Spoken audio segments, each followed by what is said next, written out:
राज्य कोई भी हो, चुनाव कोई भी हो, बीजेपी की तैयारी में कमी नहीं रहती। दिल्ली से बीजेपी की टीम जम्मू पहुंच गई, जहां 1 दिसंबर से डिस्ट्रिक्ट डेवलपमेंट काउंसिल के चुनाव होने हैं और चुनावी एजेंडा तो बीजेपी ने गुपकार गठबंधन पर तीखे हमले करके सेट कर ही दिया है।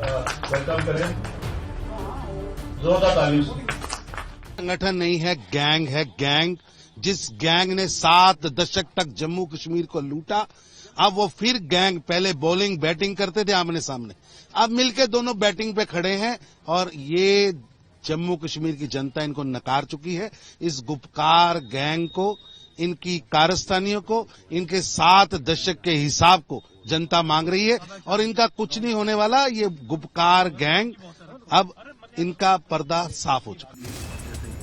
जम्मू कश्मीर में डीडीसी चुनाव और पंच सरपंच के खाली पदों पर चुनाव, ये अनुच्छेद 370 हटने और केंद्र शासित राज्य बनने के 1 साल बाद बड़ी चुनावी प्रक्रिया है।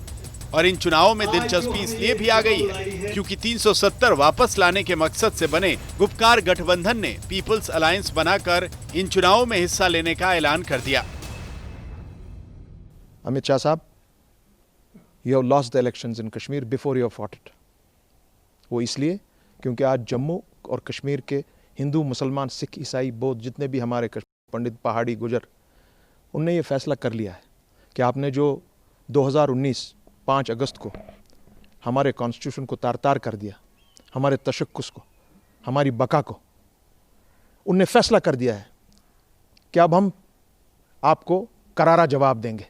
और आज तक जो हमने इलेक्शंस लड़े हैं वो तो within the constitutional framework of India ही लड़े हैं। अब अगर उनकी अलायंस चल रही है बाहर, एनडीए किसको कहते हैं, वो भी एक अलायंस है ना। अब हम उनको गैंग कहेंगे, इज इट फेयर? ये बात मुझे उनकी सही नहीं लगता है। मुझे नहीं लगता है वो जो कोई भी ये बात कह रहा है गुपकार गैंग के बारे में, ये सही नहीं कह रहे हैं, ये बिल्कुल गलत कह रहे हैं। गुपकार अलायंस का कहना है कि जम्मू कश्मीर की पार्टियां एक साथ आ गई, इसीलिए बीजेपी घबरा गई और गुपकार अलायंस पर हमला करने लगी। लेकिन वो बीजेपी को इन चुनावों में खुला मैदान नहीं देंगे और चुनाव में मिलकर बीजेपी को बेनकाब करेंगे। लेकिन सबसे बड़ी परेशानी कांग्रेस की है, जो गुपकार से अपने रिश्तों पर सफाई देती फिर रही है।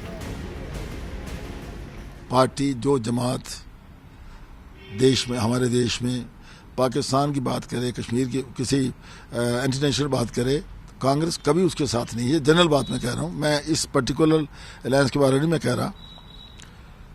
हमने केवल इतना किया है कि कहीं कहीं जो लाइक माइंडेड पार्टीज हैं उनके साथ हमारी सीट एडजस्टमेंट हुई है। इस राजनीतिक टकराव में कश्मीर की राजनीति में बड़ी हलचल मच गई, जो राजनीति पिछले 1 साल से ठप थी। लेकिन इसमें ज्यादा नजर अब्दुल्ला परिवार और महबूबा मुफ्ती पर है, जो 370 हटने के बाद अपनी राजनीतिक जमीन फिर से तलाश रहे हैं। जम्मू से सुनील जी भट्ट के साथ